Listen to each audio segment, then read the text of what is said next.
आगे चलते हैं। अब नेक्स्ट है इक्विलिब्रियम, थर्मोडायनामिक इक्विलिब्रियम। यहीं पे मैं ऐड कर देती हूँ,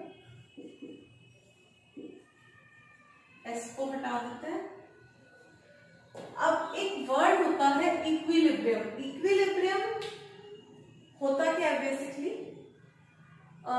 एक साइन होता है A is equals to B, मतलब जो भी A में है या A जो भी है या A के अंदर कुछ भी हो रहा है वो एग्जैक्टली सेम है B में। चाहे ये सिस्टम है तो इन सबके पैरामीटर सेम होंगे, ये स्पीड्स है तो इनके पैरामीटर सेम होंगे, ये प्रोसेसेस हैं तो भी ये सेम प्रोसेस हो रहे होंगे। That means equal to means exactly equal to. फिर मैथ्स में हम करते हैं सिमिलर, मतलब समवट सिमिलर। फॉर एग्जाम्पल मेरी अगर कोई बहन होगी तो वो मेरे जैसी होगी, वो एग्जैक्ट मेरे जैसी नहीं हो सकती पर वो मेरे जैसी है। वो मैं नहीं हूं लेकिन वो मेरे जैसी है, तो हम बोलते हैं थोड़ा सा सिमिलैरिटी है ऑब्वियसली। ठीक है, इक्विलिब्रियम में क्या होता है, क्योंकि हम यहाँ पे डायनामिक वर्ड यूज कर रहे हैं तो कोई भी चीज या कोई भी प्रोसेस या कोई भी ऐसे दो सिस्टम जो आपस में एक दूसरे से इंटरैक्ट कर रहे हैं, मतलब उनके बीच में कोई भी मोशन चल रही है और वो एक ऐसी स्टेज के ऊपर आ गए हैं कि इधर जो हो रहा है वो सेम हो रहा है। दैट मीन्स मैं आपको जितना पढ़ा रही हूँ आप वापस मेरे को उतना ही पढ़ा रही हूँ, मैं आपको जितना पैसा दे रही हूँ आप मेरे को वापस उतना पैसा दे रही हूँ, मैं आपको जितना पानी पिला रही हूँ आप मेरे को उतना पानी पिला रही हूँ। ठीक है, तो मतलब जितना मैं आपको दे रही हूँ उतना ही मैं आपसे ले रही हूँ। हम दोनों के बीच में एक मोशन है जिसको हम बराबर मेंटेन करके चल रहे हैं, ऐसी चीज को हम बोलते हैं इक्विलिब्रियम, जिसमें ये वाला साइन यूज करा जाता है। मतलब A से जितना B को गया उतना ही B से वापस A को आ रहा है। तो ऐसे केस में हम बोलेंगे कि ये जो पूरा सिस्टम है जिसके अंदर दो सिस्टम इंटरैक्ट कर रहे हैं ये आपस में इक्विलिब्रियम में है। ठीक है, तो अब इक्विलिब्रियम को अगर मैं यहाँ पर लिख देती हूँ तो अब आप मेरे को बताओ कि थर्मोडायनामिक्स में इक्विलिब्रियम का क्या मतलब है। सीधी सी बात है, हीट है वो मोशन में है और वो इक्विलिब्रियम में है। ठीक है, तो हम बोलेंगे कोई भी दो सिस्टम ले लेते हैं A एंड B। ये सिर्फ हीट की बात कर रहा है, हीट को यहाँ पे हम मेजर कर रहे हैं टेम्परेचर की टर्म्स में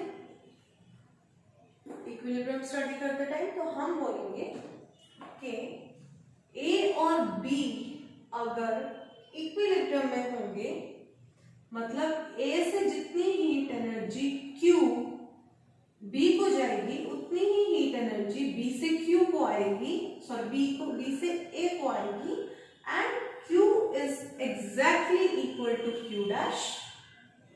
इसी करके जब ये दो सिस्टम इक्विलिब्रियम में होंगे तो इनके temperatures TA and TB will also be exactly equals to each other।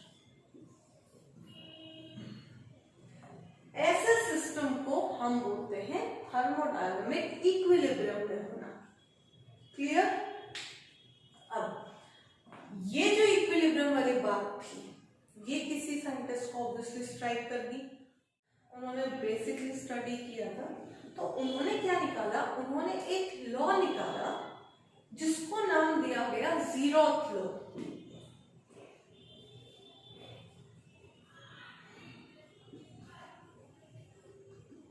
Why zeroth law? हुआ क्या था, जब थर्मोडायनामिक्स को पढ़ना स्टार्ट किया, आइडियल गैस इक्वेशन से स्टार्ट किया, सिस्टम्स बनाए गए, उनको स्टडी करना स्टार्ट किया, तो वो क्या किया, उन्होंने डायरेक्टली एनर्जीज को वर्क में पहुंचने की जल्दी थी क्योंकि कन्वर्जन्स को डील कर रहे थे, तो वो डायरेक्टली उन्होंने पहला लॉ जो है थर्मोडायनामिक्स का जो वर्क डन से रिलेटेड है उन्होंने वो लॉ दे दिया। लेकिन जब उन्होंने काम शुरू करना स्टार्ट किया तब उन्हें ये चीज समझ समझ में आई कि बेसिक तो इक्विलिब्रियम होगा तभी आगे काम होगा, और इसको डिफाइन करने के लिए एक प्रायर कंडीशन सेट करनी पड़ेगी किसी भी सिस्टम को काम करने के लिए, स्टडी करने के लिए। तो उसके लिए उन्होंने एक लॉ निकाला। अब फर्स्ट लॉ तो ऑलरेडी आ चुका था, तो इसलिए उन्होंने उसको नाम दे दिया जीरोथ लॉ। अब जीरोथ लॉ क्या कहता है? जीरोथ लॉ का बेसिक सा एक चीज होती है, हम एक डायग्राम बनाएंगे, इसके अंदर हम तीन सिस्टम को रखेंगे। तीन सिस्टम होंगे ए, बी, सी, और जो ये डबल कलर की वॉल्स हैं, ये मेरी वॉल्स है इंसुलेटिंग। इसके अक्रॉस कोई भी हीट एनर्जी जो है वो एक्सचेंज नहीं होगी, लेकिन जो रेड कलर की है इसके अक्रॉस जो है मेरी हीट एनर्जी जो है वो एक्सचेंज होगी। तो अब इन तीन सिस्टम्स के, तीन प्रोसेसेस के तीन टेम्परेचर होंगे, TA, TB एंड TC। अब स्टार्टिंग करते टाइम हम बोलेंगे कि ये तीनों टेम्परेचर्स डिफरेंट है, तीनों पार्ट्स के टेम्परेचर अलग है, इनिशियली ये अलग है। अब होगा क्या, मैंने इनको इस तरीके से आपस में प्लेस कर दिया। ये वॉल मेरी कंडक्टिंग है, तो with time heat energy exchange होगी ए और बी में। ए और बी में जो हीट एनर्जी एक्सचेंज होगी उसके कारण क्या होगा, after a time TA will become equals to TB, right? Similarly B और C में भी वही चीज होगी, पहले अलग है, धीरे धीरे एक्सचेंज होगा। TC will also become equals to TB। अब B तो दोनों का कॉमन है, तो ऑब्वियसली जब B और B सेम ही है तो रिजल्ट क्या आएगा, TA is equals to TC। मतलब ये वॉल इंसुलेटेड होने के बावजूद A और C का टेम्परेचर भी सेम हो गया। तो ये था मेरा जीरोथ लॉ। उन्होंने बोला कि अगर मेरी एक बॉडी दो बॉडीज के कांटेक्ट में है और दो बॉडीज के साथ साइमल्टेनियसली इक्विलिब्रियम में है, तो मेरी वो दोनों bodies passively, not actively, passively एक दूसरे के साथ इक्विलिब्रियम में होंगे। ठीक है, तो ये था मेरा जीरोथ लॉ, जिसके बेसिस पे मैंने बहुत सारे आगे रिजल्ट्स निकाले थे, और कुछ हमारे एक्सपेरिमेंट्स को स्टडी करते टाइम रिजल्ट्स निकालने आसान हो गए थे, क्योंकि मुझे पता था कि अगर कोई चीज पैसिवली है, एक के पैरामीटर्स मेरे पास है, तो वो दूसरे के भी इक्विलिब्रियम में होने के कारण उसको बहुत इजीली मिल जाएंगे। ठीक है, तो ये था इसका इंपॉर्टेंस। अब उसके बाद आता है first law. Zeroth law I hope आप सबको क्लियर है, इक्विलिब्रियम क्लियर है। अब चलते हैं फर्स्ट लॉ की तरफ। तो चलते हैं फर्स्ट लॉ, ये मेरा हो गया फर्स्ट लॉ थर्मोडायनामिक्स का। अभी मैंने बताया था कि फर्स्ट लॉ में उनको जल्दी थी वर्क और एनर्जी, हीट एनर्जी के बीच में रिलेशन निकालने की, जिसके कारण वो डायरेक्टली फर्स्ट लॉ पे पहुंचे थे। तो हुआ क्या था, उन्होंने बोला फर्स्ट लॉ मेरा क्या कहता है कि जब भी मैं कोई हीट एनर्जी आपको प्रोवाइड करूंगी तो आपके ऊपर मेरी तरफ से कुछ वर्क डन होगा। तो इसी रिलेशन को उन्होंने मैथमेटिकली कन्वर्ट किया। मेरे पास एक सिस्टम है, इस बोर्ड को मान लो या कुछ भी मान लो, अगर मैं उसको हीट एनर्जी दे दूं तो उस हीट एनर्जी का कुछ पार्ट चला जाएगा इस सिस्टम की इंटरनल एनर्जी इसको चेंज करने में, और जो बाकी रहेगा उसका मैं कुछ वर्क डन कर दूंगी। ठीक है, फॉर एग्जाम्पल मैं स्टेयर्स के ऊपर चढ़ रही हूँ, मैं अपना मैकेनिकल एनर्जी लगा रही हूँ, जो मेरे बॉडी के अंदर स्टोर्ड फूड की केमिकल एनर्जी थी उसको मैंने कन्वर्ट किया मैकेनिकल एनर्जी में स्टेयर्स पे मूव करने में। लेकिन हुआ क्या, जब तक मैं ऊपर चढ़ती हूँ मेरी बॉडी का टेम्परेचर राइज हो जाता है, मेरे को गर्मी लगती है, मुझे पसीने आते हैं, लेकिन मैकेनिकल वर्क तो हुआ है। तो हो क्या रहा है, जो भी मेरे केमिकल एनर्जी से मैंने प्रोवाइड किया उसका कुछ पार्ट जो पसीना और मेरा बॉडी टेम्परेचर है दैट इज मेरी इंटरनल एनर्जी चेंज हुई है, और बाकी का पार्ट मेरा जो मैंने मूवमेंट करी है मैकेनिकली उसमें चला गया। तो सेम चीज उन्होंने बोली कि अगर मैं small amount of heat energy किसी को देती हूँ तो वो रिजल्ट क्या करेगा, इंटरनल एनर्जी प्लस dW। तो ये जो इक्वेशन थी, ये इक्वेशन है मेरी फर्स्ट लॉ ऑफ थर्मोडायनामिक्स की। ठीक है, अब फर्स्ट लॉ ऑफ थर्मोडायनामिक्स में अगर सपोज मैं बोलती हूँ कि मैं कोई भी ऐसी चीज हूँ जिसके इंटरनल एनर्जी में कोई खास चेंज नहीं आ रहा, तो रियलिटी में थोड़ा सा उसको कंपनसेट करके मैं डायरेक्टली बोल सकती हूँ dq is equal to dw। दोनों को इंटीग्रेट अगर कर देंगे तो आ जाएगा q is equal to w। ठीक है, अब q जो होता है वो किस में होता है, जूल्स में या कैलोरीज में। ये भी एनर्जी का ही फॉर्म है। तो मेरा इसके साथ क्या होता है, एक में हीट के फील्ड कोफिशिएंट लगा लो, जूल कोफिशिएंट लगा लो, तो वो मेरा मैकेनिकल वर्क में कन्वर्ट हो जाएगा। कि जस्ट इन केस अगर मेरा जो हीट एनर्जी है मुझे कैलोरीज में दी गई है, तो उसको मैं वर्क की यूनिट्स दैट इज जूल्स पे कन्वर्ट करने के लिए मैं ये वाला रिलेशन यूज करूंगी। फर्स्ट लॉ ऑफ थर्मोडायनामिक्स बस यही था, इससे ज्यादा इसमें कुछ नहीं है। ये तो अब एडिशनली है कि कुछ कुछ यहाँ की डिटेल वहां की डिटेल जो इसको इजी बना देती है। तो मेरा वर्क डन का JQ मेरा एक रिलेशन आ जाता है कि अगर मेरे को हीट एनर्जी दी है कैलोरीज में, तो उसको मैं J से मल्टीप्लाई करूंगी, which is nothing but J is equal to 4.2 joules पर कैलोरीज।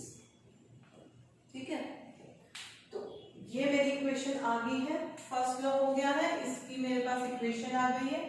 ठीक है, अब होता क्या है, मैं इस इक्वेशन को लेती हूँ या ये वाली लेती हूँ, तो होगा क्या, दो एग्जांपल लेते हैं कि सपोज मेरी एक गैस है जिसके ऊपर मैं प्रेशर लगाऊंगा। और प्रेशर कैसे लगाएंगे, मैंने एक सिलेंडर लिया जिसके अंदर मैंने एक एयर टाइट पिस्टन को फिट किया है। ऑब्वियसली इसके अंदर मेरी कोई गैस रहेगी जिसकी एक फिक्स वॉल्यूम है, और यहां से मैं इसके ऊपर प्रेशर लगाऊंगी। तो होगा क्या, जो प्रेशर मैं लगा रही हूँ वो तो कांस्टेंट है, इस प्रेशर के कारण मेरी वॉल्यूम में कुछ चेंज आ जाएगा। तो मैं क्या बोलूंगी, इस केस में मेरा वर्क डन क्या रहेगा, PdV, मतलब constant pressure multiplied by change in volume. तो ये हो जाएगा मेरा वर्क डन। वर्क डन को मैं यहाँ पर पुट करूंगी तो it is also equal to Q, और क्योंकि ये इंटीग्रेटेड नहीं है तो इस इक्वेशन में डालेंगे तो dQ is equal to dW is equal to PdV। ये था मेरा फर्स्ट केस। सेकेंड केस, मान लो अब स्प्रिंग है पिस्टन के ऊपर, यहाँ पे मैं मैनुअली प्रेशर लगा रही थी। अब इसके ऊपर मैं क्या करती हूँ, ये वाली चीज क्या कर रहे हैं, सिलेंडर को एज इट इज रखते हैं। ये मेरा पिस्टन आ गया, ये मेरी फिक्स्ड बॉल है, और इस पिस्टन को मैंने एक स्प्रिंग के क्रॉस पुट कर रखा है, होल्ड कर रखा है। लेकिन होगा क्या, जब मैं इस पिस्टन को रिलीज करूंगी, ये स्प्रिंग जो कंप्रेस हो रखा है वो अपना एक स्ट्रेस जो है वो रिलीज करेगा। तो उसके कारण क्या होगा, ये वाली जो वॉल्यूम है वो डिक्रीज करेगी। उल्टा लेते हैं, सपोज अगर मैंने इसको खींच के नीचे रखा हुआ है और ये वापस ऊपर जाएगा तो भी वॉल्यूम चेंज होगी, स्ट्रेस तो सेम रहना। तो ऐसे केस में वर्क डन होता है स्ट्रेस इनटू dV, और ये dW हो जाएगा, and this is also equals to PQ। तो ये हो गया मेरा सेकेंड केस। तो हमने बेसिकली क्या करना है, फर्स्ट लॉ में किसी भी केस में dQ को हमने इक्वेट करना है dW में, dW की वैल्यू निकालनी है मैथमेटिकली, फिर हमें देखना है क्या इसके इंटरनल एनर्जी में चेंज आ रहा है।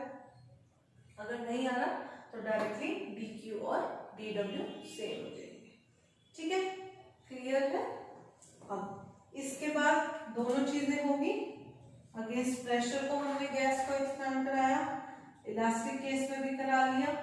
ठीक है, अब एक चीज देखो, यहाँ पे कहीं पे भी लॉसेस के बारे में नहीं बता रखा कि कोई लॉस हो रहा है या कुछ भी हो रहा है। जो भी हो एनर्जी हम दे रहे हैं या ले रहे हैं वो किसी ना किसी दूसरी फॉर्म में कन्वर्ट हो रही है। ठीक है, इससे मेरे पास एक सेंटेंस आप कह सकते हो कि every form of energy is getting converted to another form of energy, neither it is created nor it is destroyed. ये सुना सुना लगता है, ठीक है। एनर्जी को हम ना बना सकते हैं ना मिटा सकते हैं, एक फॉर्म को हम सिर्फ दूसरे फॉर्म में कन्वर्ट कर सकते हैं। ये जो स्टेटमेंट आई थी ये बेसिकली थी कंजर्वेशन ऑफ एनर्जी की स्टेटमेंट, राइट। सेम चीज हम यहाँ पे कर रहे हैं, मेरी एनर्जीज को एक दूसरे में कन्वर्ट कर रहे हैं, कहीं पे भी उसको डिस्ट्रॉय नहीं कर रहे, कहीं पे उसको बना नहीं रहे हैं। तो एक तरह से मैं क्या बोल सकती हूँ कि जो फर्स्ट लॉ ऑफ थर्मोडायनामिक्स है ये इक्वल टू है, एग्जैक्टली इक्वल टू है conservation of laws, sorry conservation of energy के इक्वल।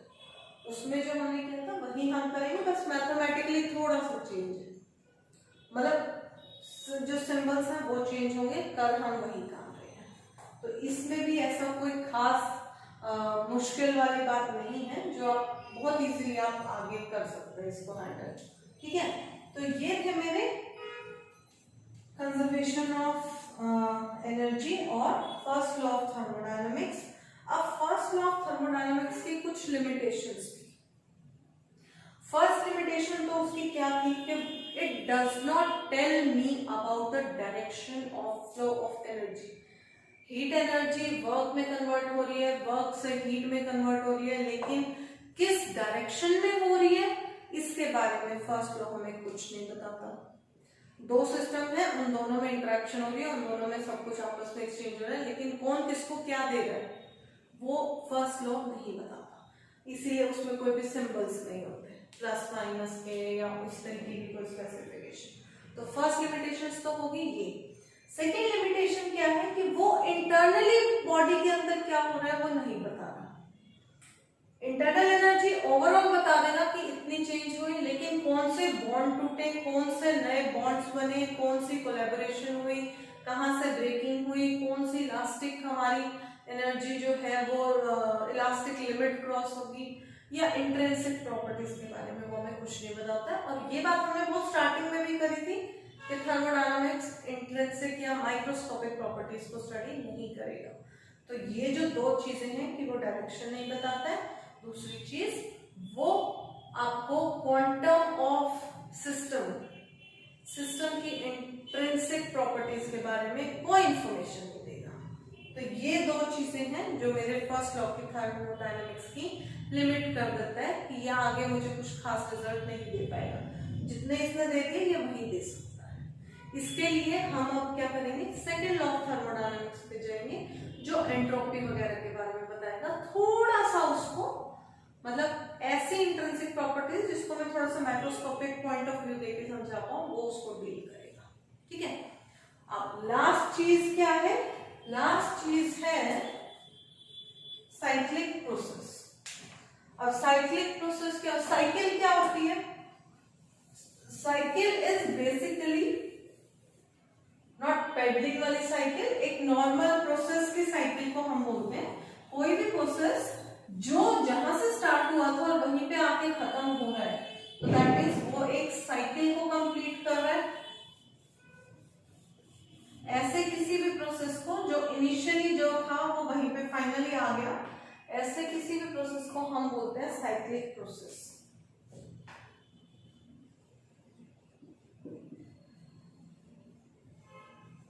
ठीक है, यहाँ पे मेरा एक सिस्टम है ए, ये यूं गया और यहाँ पे आके खत्म हो गया।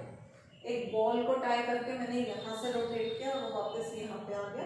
तो एक साइक्लिक प्रोसेस है बॉल के लिए, मेरे लिए नहीं। मेरा हाथ रोटेट हुआ है, हाथ की पोजीशन वहां पे आ रही है।